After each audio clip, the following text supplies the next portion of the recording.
Olá a todos, o meu nome é Felipe Augusto Vangelato de Lima e nós iremos apresentar as disposições que a Constituição da República Federativa do Brasil de 1988 traz acerca do Poder Legislativo. Dentro dessa análise, a Constituição vai do artigo 44 até o artigo 58. Nós iremos analisar da seção 1 até a seção 7. Pois a seção 8, a última desse capítulo que fala sobre o Poder Legislativo, essa seção 8 será analisada por outro grupo. Pois bem, a primeira parte, a primeira seção, dispõe do Congresso Nacional. Ela é composta de 4 artigos, vai do 44 até o 47, e vai trazer para nós uma visão preliminar, uma visão primária acerca do Congresso Nacional. Lá é posto que o Congresso Nacional será formado por 2 casas, a Câmara dos Deputados e o Senado Federal. A Câmara dos Deputados representa a esfera composta pelos representantes do povo, eleitos pelos estados, territórios e pelo Distrito Federal, num sistema que é um sistema proporcional. Enquanto que no Senado será o sistema majoritário, mas analisaremos o Senado posteriormente. A Câmara dos Deputados atualmente contém 513 integrantes.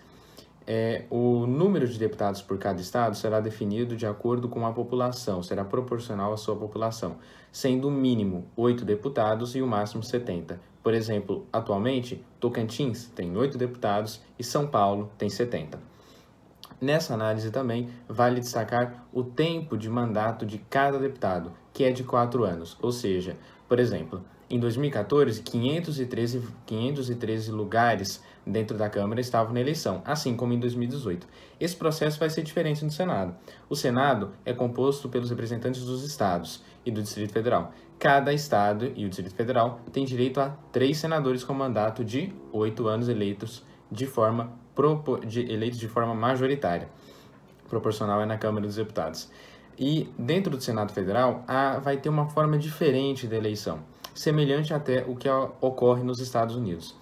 No Brasil, as eleições do Senado Federal ocorrem, como a Câmara dos Deputados, ocorrem num ano de eleição nacional, ou seja, no mesmo ano em que ocorre a eleição presidencial, mas não tem um número fixo a cada ano, pois esses mandatos de 8 anos eles são divididos de forma diferente.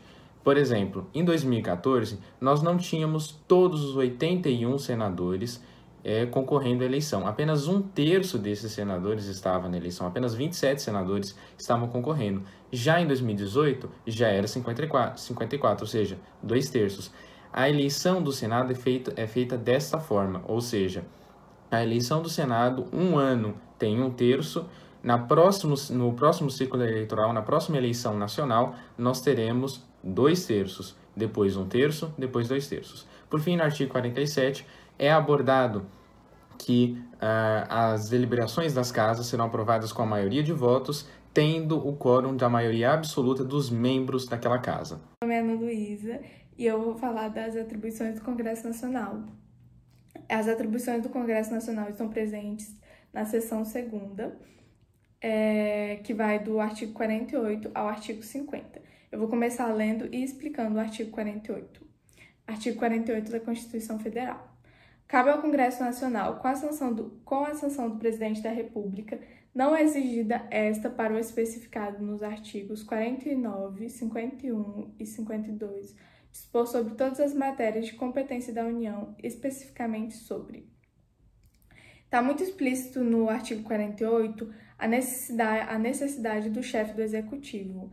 Esse primeiro artigo das atribuições do Congresso Nacional, ele vai ser responsável por exemplificar quais são as matérias que serão objeto de um processo legislativo ordinário ou comum.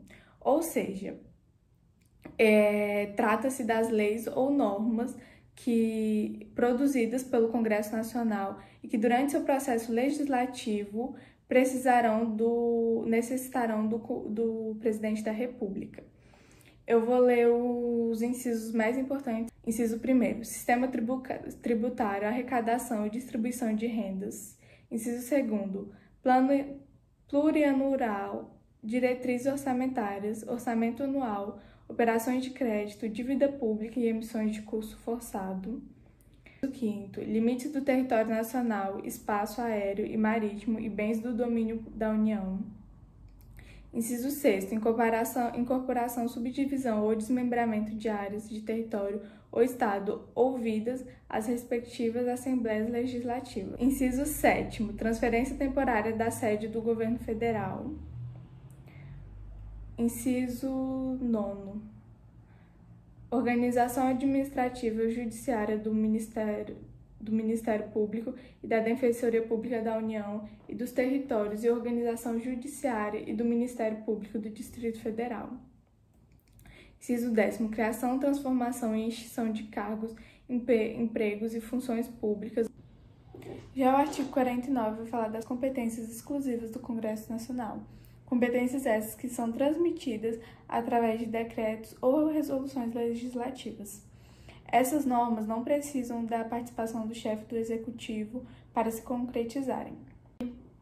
Por fim, o artigo 50 é um dos exemplos do Poder Legislativo em sua função de fiscalizar, pois, de acordo com o artigo 50, a Câmara dos Deputados, o Senado Federal ou qualquer de suas comissões poderão convocar ministro do Estado ou quaisquer titulares de órgão diretamente subordinados à Presidência da República para prestarem, pessoalmente, informações sobre assunto previamente determinado, importando crimes de responsabilidade à ausência sem justificação adequada. Olá, eu me chamo Lucas Tavares Lopes, sou acadêmico do curso de Direito da Unitins e estou aqui hoje para falar a respeito do artigo 51 da Constituição Federal de 1988. Artigo esse que dispõe a respeito das competências privativas da Câmara dos Deputados. Em seu primeiro inciso, o artigo 51 autoriza a instauração de processo contra o presidente e o vice-presidente da República, bem como os ministros de Estados, quando o mesmo for aprovado por cerca de 2/3 da Câmara dos Deputados. O inciso 2º autoriza a tomada de contas do presidente da República quando mesmo não as apresentá-las em até 60 dias após a instauração da sessão legislativa. O inciso 3º autoriza que a Câmara elabore o seu próprio regimento interno. O inciso 4º coloca à disposição da Câmara todas as atividades inerentes ao seu funcionamento, como, por exemplo, a polícia, a transformação ou extinção de cargos, de empregos e funções de seus serviços e a iniciativa de lei para fixação de remuneração, observando os parâmetros e diretrizes da lei orçamentária. O inciso 5º do artigo 51 garante à Câmara dos Deputados que a mesma tenha o direito de eleger os membros do Conselho da República nos termos do artigo 89, inciso 7 da Constituição Federal.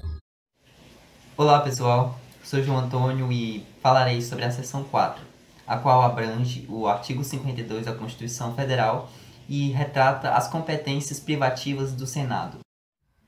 O Senado tem papel indispensável para a administração pública. Independente em certos termos, determina desde os próprios salários até a criação de um regimento interno. Ele tem papéis muito importantes como a suspensão de leis anticonstitucionais e avalia o sistema tributário nacional, além de suas respectivas administrações. O papel de fiscalização não se estende apenas ao setor financeiro e pode estar também, principalmente, aos crimes de responsabilidade, visto que o Senado é responsável por processar e julgar qualquer crime de responsabilidade que pode vir a ser cometido, tanto pelo presidente da República, ministros de Estado, comandantes das Forças Armadas, procurador-geral e advogado-geral da União, enfim. Além disso, também tem o papel de dispor sobre limites e condições, tanto da dívida imobiliária, como de operações de crédito interno e externo. E não somente, também autoriza operações econômicas de natureza externa, de interesse da União, e limita o montante da dívida consolidada para os entes políticos da República Federativa do Brasil. Por fim, elege 2 membros do Conselho, aprova a exoneração do Procurador-Geral da República e, por meio do voto secreto, decide se os indicados pelo Presidente da República aos cargos determinados pela lei serão ou não aprovados. sendo estes o magistrado, o presidente e os diretores do Banco Central, o procurador-geral da República e qualquer outro cargo que seja determinado pela lei. Olá, meu nome é Eduardo, darei continuidade ao conteúdo. Vou estar falando aí, dentro da organização dos poderes, do Poder Legislativo. Vou estar falando da seção 5, que trata dos deputados e senadores, também chamado aí do Estatuto dos Congressistas. Esse estatuto fala sobre direitos, prerrogativas, deveres, impedimentos e sanções aplicáveis a esses congressistas.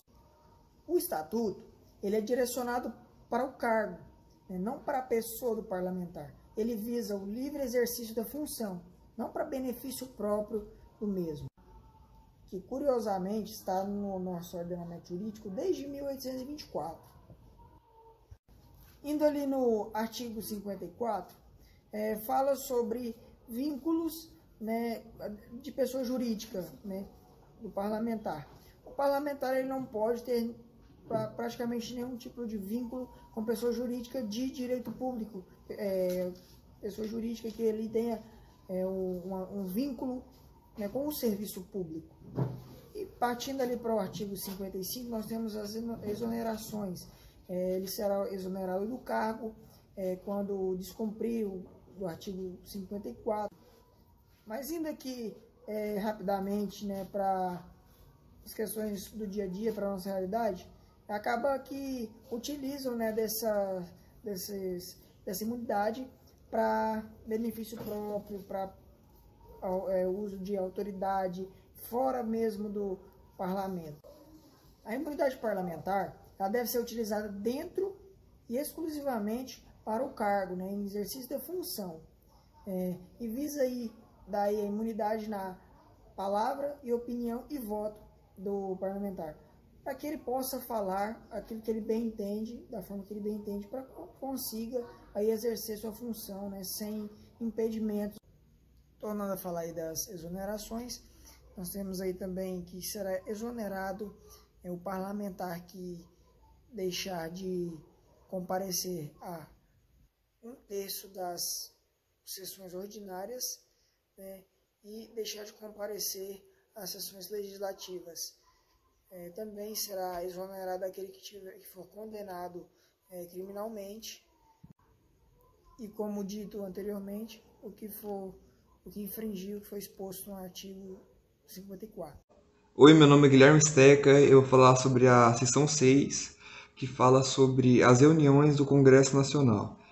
Eles se reúnem entre o dia 2 de fevereiro até o dia 17 de julho, aí tem umas férias, e volta dia 1º de agosto até o dia 22 de dezembro. Quando tiver algum feriado, essa reunião é remarcada por um dia útil posterior, e as sessões não podem ser interrompidas sem a aprovação do projeto de lei de diretrizes orçamentárias.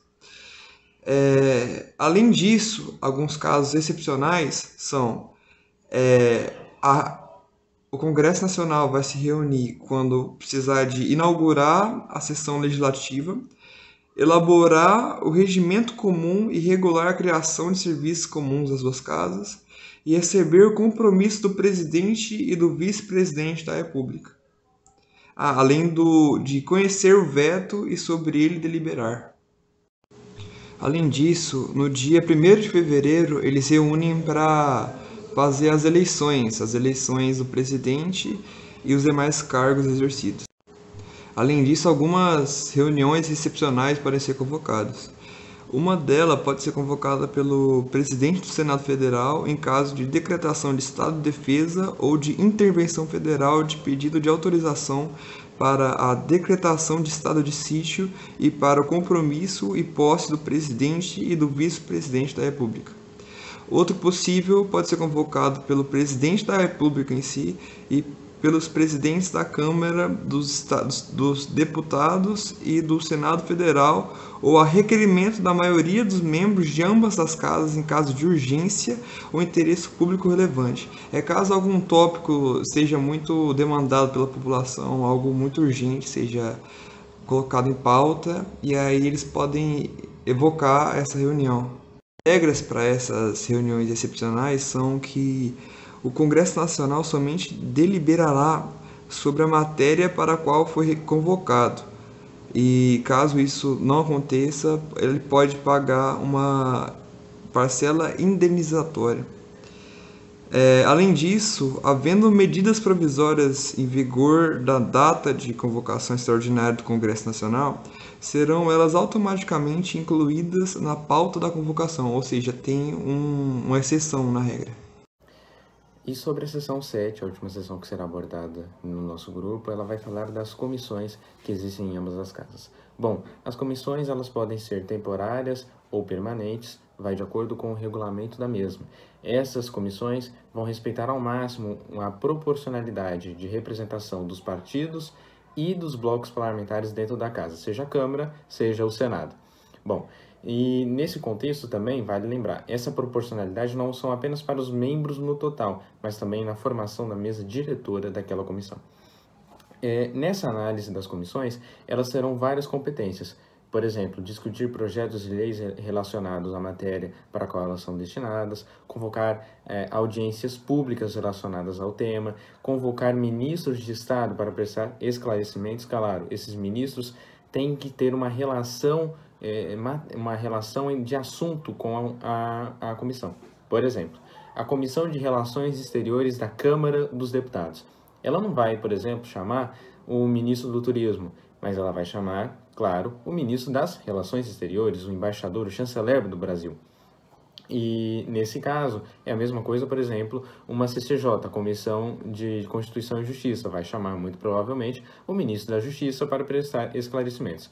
A comissão também vai servir para dar atenção, para recepcionar reclamações que qualquer pessoa do Brasil, qualquer cidadão brasileiro tenha acerca da atuação de autoridades, dentre outras competências das comissões. As comissões parlamentares de inquérito, que vai estar presente no parágrafo 3º, essas comissões parlamentares de inquérito, também chamadas por CPI, existem tanto na Câmara dos Deputados quanto no Senado. Elas são temporárias, elas são requeridas através do voto de pelo menos 1/3 de qualquer que seja a casa que esteja votando essa CPI, que queira essa CPI, para analisar um fato determinado por um tempo pré-determinado também, podendo ser prorrogado durante alguns dias. No fim dessa CPI, haverá a produção de um relatório e esse relatório pode ser enviado para o Ministério Público, para que, portanto, o Ministério Público apure esse relatório, conduza suas investigações para que possa acabar julgando esse caso, investigando se houve ou não um delito nas investigações analisadas pela CPI. Lembrando, um último detalhe sobre a CPI, a CPI tem poderes investigativos que são característicos das autoridades judiciais. Por exemplo, nós podemos ver isso no caso da CPI da pandemia atualmente, em que muitos detalhes dentro dessa CPI da pandemia, muitos atos feitos não apenas pelo presidente, mas também pelo relator, são muito ligados à atuação do poder judiciário. Por exemplo, a investigação de provas, o questionamento, o depoimento de várias testemunhas de fatos apurados. Por fim, quando do recesso judiciário, as duas casas vão eleger uma comissão que vai respeitar ao máximo a proporcionalidade partidária, que vai representar a casa durante esse período. Essa comissão só irá durar durante o recesso. Pois bem, muito obrigado pela atenção, muito obrigado pela atenção do professor Luiz Boerck e de todos os nossos colegas, e uma boa tarde.